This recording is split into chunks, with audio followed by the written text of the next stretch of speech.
noite, amigos. Nós recebemos com muito prazer um ícone da magistratura pernambucana, doutor Janes Figueiredo, que irresponsavelmente por essa lei está sendo obrigado a se aposentar em plena atividade, em plena capacidade. Essa lei da bengala devia mudar, não era, Jones? Nos Estados Unidos, os ministros da Suprema Corte, eles não têm um limite etário para se afastarem das suas atividades. Enquanto estiverem em plena capacidade de discernimento, eles permanecem exercendo a magistratura. No Brasil, nós tínhamos um limite etário aos 70, houve uma emenda constitucional que postergou para 75, e ao fim e ao cabo desse tempo, somos obrigados a nos afastar das nossas atividades judicantes. Mas vamos convir, o senhor está em plena condição de mais experiente, né? Eu comungo o sentimento do juiz do primeiro dia, que em 1975 estava indo em demanda ao sertão para assumir a sua primeira comarca em São José do Belmonte.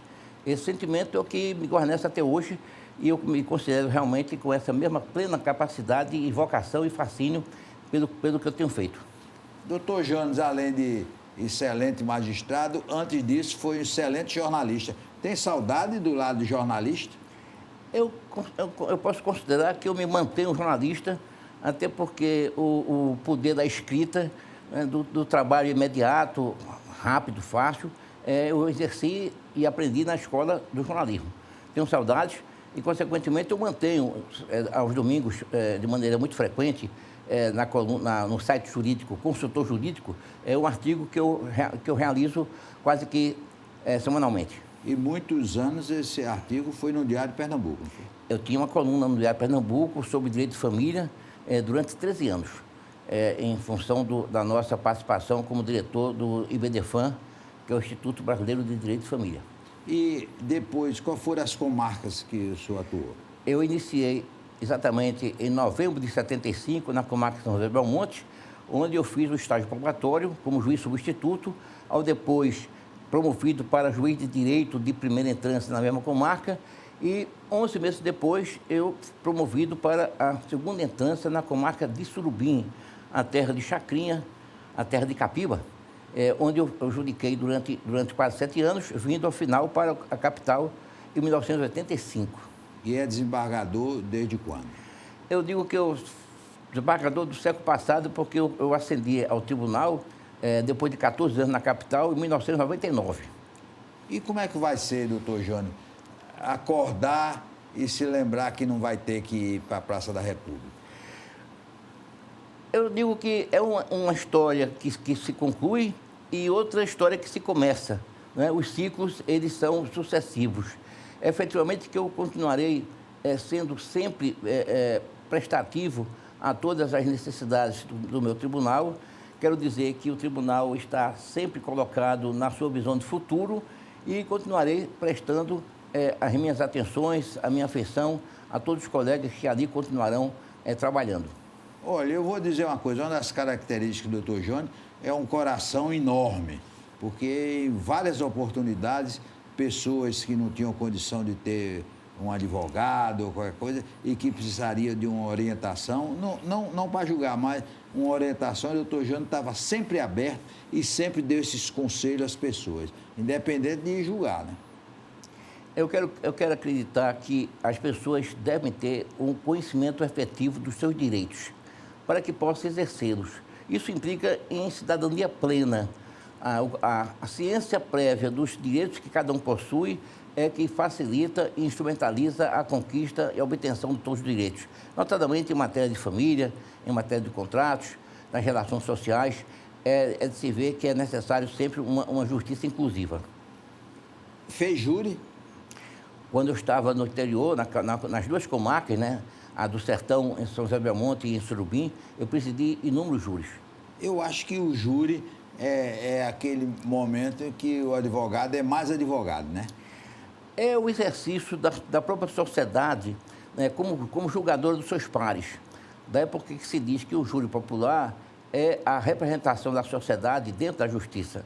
É uma conquista constitucional de muito tempo e é onde o advogado mais demonstra a sua capacidade de desempenho. E onde é que começou essa sua, não paixão, mas realização pelo direito de família? De fato, eu não fui juiz de família na capital. Eu exerci a magistratura de grau de todas as competências, como juiz de vara única nas duas comarcas onde eu exerci a minha magistratura, mas eu quero crer que o direito de família ele tem um fascínio diferenciado, porque no processo de família nós não resolvemos somente o processo, nós resolvemos as pessoas.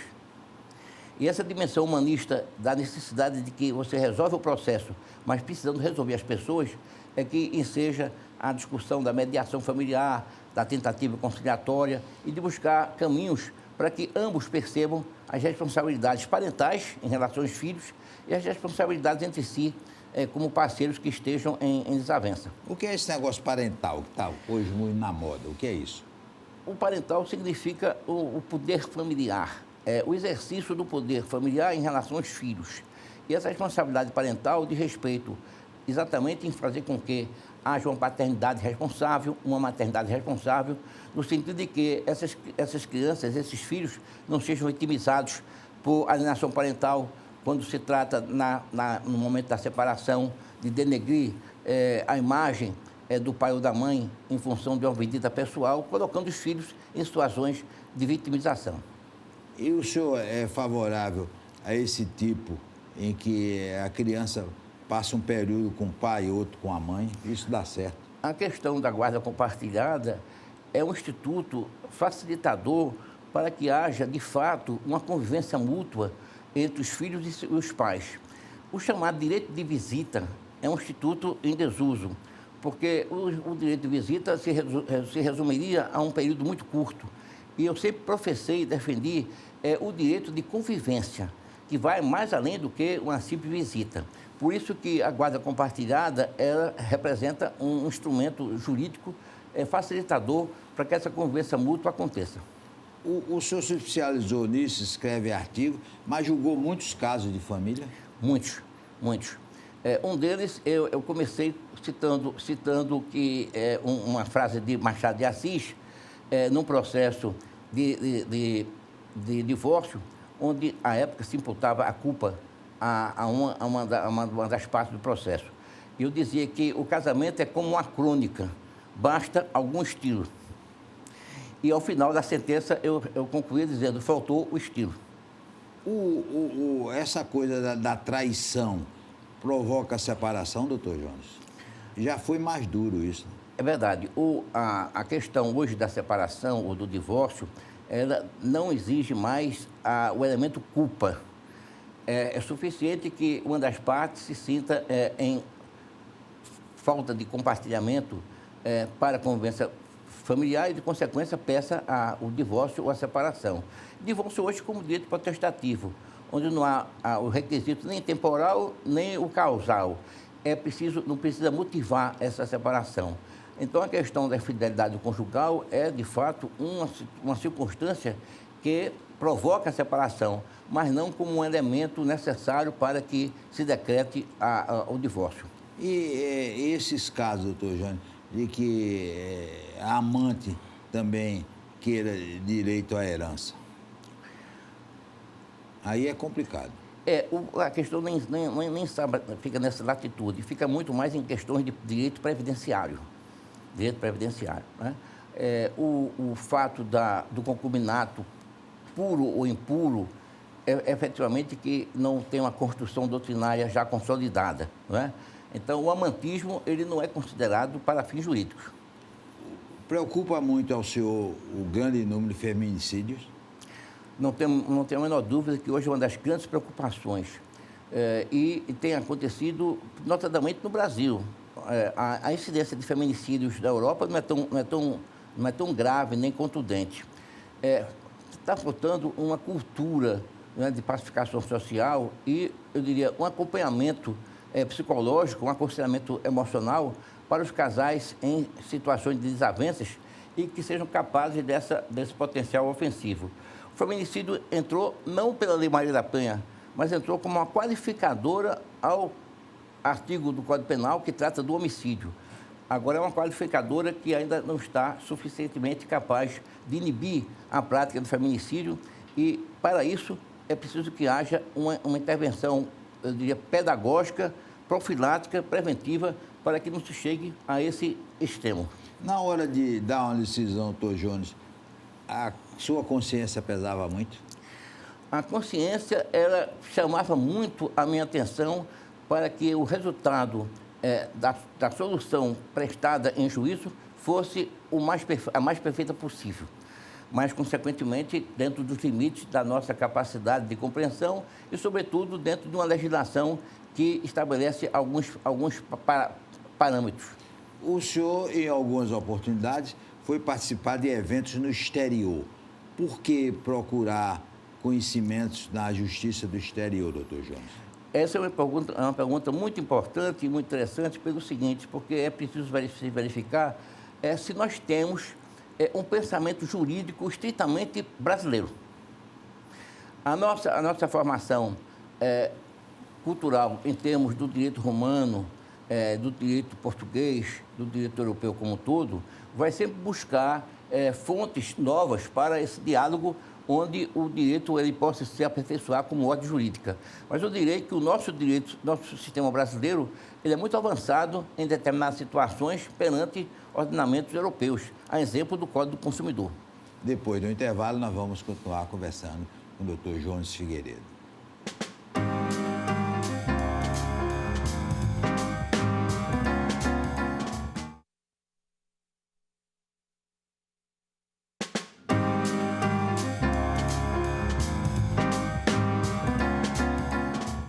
Doutor Jones, um problema que alguns magistrados têm conversado comigo é o problema do presidiário, né? Do sistema presidenciário.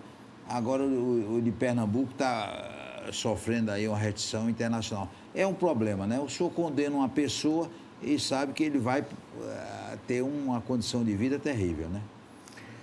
Eu participei dessa reunião com a ministra Corregedora Nacional de Justiça, Maria Tereza de Assis Moura, que compareceu com diversos juízes do CNJ em reunião com o governador e com o tribunal. São dois vertentes a discutir. A superpopulação carcerária, ela acontece por dois vieses. O primeiro é a falta de oferta de vagas suficientes nos presídios. Nós temos uma defasagem hoje superior a 7.000 vagas, um excesso. E a outra questão é de que está havendo uma maior incidência criminal. E na exata medida em que aumenta a criminalidade, aumenta também a resposta penal, penalizatória para um cumprimento de pena sob regime fechado. De outro lado, a penalização ela não pode servir ela deve servir como medida de ressocialização. Mas hoje o preso dos presídios do Estado estão realmente sofrendo uma outra pena, que é a pena da degradação. E por isso é que o Executivo está interessado e se comprometeu, junto inclusive à OEA, para aumentar o número de vagas. Nós vamos ter um módulo novo no presídio de Itaquitinga, com mais 1.000 vagas em outubro e em dezembro outras 1.000 vagas. De sorte que é necessário que haja realmente um instrumento de capacitação para recepcionar esses presos que cumprirão as penas em regime fechado. De outro lado, eu sustento também a necessidade, e seria o ideal, de mini-presídios nas principais comarcas do Estado, para que o preso fique cumprindo a sua pena próximo à família. Essa seria uma medida redentora, uma medida, inclusive, que serviria à profilaxia pedagógica para efeito de o preso não reincidir. Um projeto muito polêmico foi recentemente da Câmara, que é para acabar com a saidinha. O senhor é a favor ou contra a saidinha? Eu sou contra a saidinha. Até porque não há condições de monitoramento. Se houvesse possibilidade desse monitoramento ser feito a cada preso que sai aos finais de semana, nós estaríamos impedindo ou inibindo determinados delitos que são praticados exatamente durante esse período de saída. É preciso que o Estado se capacite a monitorar, mesma situação do livramento condicional. As pessoas são colocadas em livramento condicional, mas não há um agente prisional que faça o acompanhamento desse preso em situação de liberdade provisória. Além da justiça, o senhor tem duas paixões. A literatura, tem um acervo de quantos livros? A minha biblioteca está com 15 mil livros e eu terei agora mais tempo para organizá-la, né? Sistematizar essa organização no Excel e identificar todos os livros que eu possuo. E o cinema? O cinema sempre foi uma grande paixão, inclusive no tocante aos filmes premiados, às obras clássicas, né? O neorrealismo italiano, de modo que a minha cinemateca, ao lado da biblioteca, são duas paixões que eu sempre mantive em dia. E qual foi o filme que mais lhe marcou, doutor Jones? Cidadão Kane. Que é um lado jornalístico, aí foi o seu lado jornalista, não foi? Exatamente, e é um clássico. E, curiosamente, não obteve a premiação do Oscar de melhor filme. Concorreu e não foi premiado. E qual foi a mulher, a atriz mais bonita que o senhor viu? Eu diria Gilda, ou seja, Rita Lourdes. Que também é um clássico. E qual é o clássico mais recente que o senhor citaria? O clássico mais novo? Temos agora uma versão recente do West Side Story. O West Side Story, que foi premiado com o Oscar, foi inclusive espetáculo na Broadway. É um Romeu e Julieta nova-iorquino, né? Nova-iorquino. Eu considero um dos clássicos mais recentes do cinema. E o Poderoso Chefão? O Poderoso Chefão agora saiu uma outra versão comemorativa dos 50 anos, na versão, no Poderoso Chefão número 3, tem uma nova versão, que é interessante conhecer, e na verdade, foi um dos grandes clássicos, principalmente pela interpretação de Marlon Brando, mas, sobretudo, pela direção. Agora, o senhor trabalha demais. Eu sei que você agora está com tempo livre, mas trabalhava demais. Como é que encontrava tempo para ver filme? Olha, a motivação da prioridade. Então, para mim, tudo que é interessante, tudo que fascina é prioridade, né? Eu, como você sabe, fiz jornalismo na Católica e Direito na Federal há um só tempo. Ou seja, pela manhã na Faculdade de Direito, à noite na Faculdade da Católica e durante o dia trabalhando no jornal. Então, eu sempre, desde a época acadêmica, que eu emprestei meu tempo a duas faculdades e ao trabalho jornalístico. De modo que o fato de dormir 4 horas por dia já é algo que me colocou como uma espécie de suficiente para atender a todas essas... Colega de Marco Maciel, também só dorme. 4 horas está satisfeito. 4 horas, o organismo já aceita como tempo de sossego, tempo de repouso adequado para revitalizar as forças. Doutor João, saudade do friozinho de Garanhuns, que é a sua cidade? Não tenha dúvida, a nossa Suíça brasileira, né? Garanhuns foi minha formação humanística. Ali eu fiz no Colégio Diocesano, né? Toda a minha formação. Padre? Monsenhor Delmar da Mota Valença, eu e Gladstone Vieira Belo, né? Ele deu um conselho, e toda a minha iniciação de vida foi lá em Garanhuns, quando, então, aos 17 anos, eu vim para Recife fazer o meu vestibular de Direito. E essa mudança? Foi para fazer o vestibular de Direito, foi? Exatamente. Meus pais, inclusive, permaneceram mais um ano lá em Garanhuns, e eu, em função de ter havido concluído o curso clássico, em 66, eu vim fazer o vestibular, que foi o último vestibular não unificado da universidade. Foi realizado na própria Faculdade de Direito, sem nenhuma concorrência de unificação dos vestibulares. E da Faculdade de Direito, tem saudade? Também, não tenha dúvida que a nossa turma agora se reuniu agora, sexta-feira passada, em torno de minha pessoa, fizemos 52 anos de formato. Essa turma foi uma turma, eu diria, muito paradigmática. Tivemos nessa turma Alceu Valença, Joaquim Francisco, Geraldo Brendeiro, Francisco de Assis, Marcelo Santa Cruz e muitos outros. Cada um dando uma contribuição. Isso é o Butantã, só tem cobra, né? Hoje são todos colocando o direito em primazia da vida. O projeto de colocar esses episódios de vida num livro de memórias? Eu tenho o interesse de fazer uma obra baseada na minha experiência judiciária, colocando algumas decisões que foram paradigmáticas em termos de, eu diria, de concretude do direito do justo, né? Situações, eu diria assim, muito referenciais naquela experiência que eu tive ao longo dos 46 anos. Agora, o senhor sempre me disse, quando era atividade, que estudava todo dia. Via um filmezinho, mas tinha que estudar, né? Que tinha que se atualizar, né? Eu mantenho uma disciplina dizer assim, monástica, de fazer com que todo dia eu dedique pelo menos 2 horas para a leitura. Porque as leis no Brasil mudam muito, né, doutor Jones? É verdade. O direito é sempre uma busca de realização material de justiça. E o mais importante para o direito é ele atender aos anseios sociais. Então, a sociedade ela espera que o Estado, o juiz, o Estado, a administração, permita que nós tenhamos um aparelhamento normativo adequado às nossas necessidades sociais, principalmente no que diz respeito a garantir a humanidade das pessoas, a dignidade delas. E com relação a essa sua especialidade, que é o direito de família. O direito de família brasileiro é bom ou precisa ser atualizado?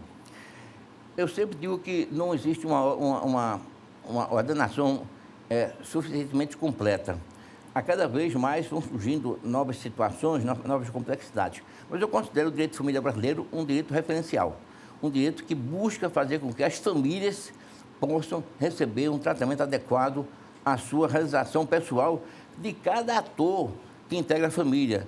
A família como casal, a família como pais, como filhos, de modo que essa relação dialogada entre todos os protagonistas da família é que faz com que o direito se aperfeiçoe sempre. Esse processo de adoção no Brasil é bom? Eu considero suficientemente adequado.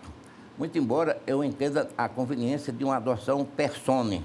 Que é isso? Intuito persone. É você não ficar somente naquele cadastro pré-ordenado para a adoção de uma criança.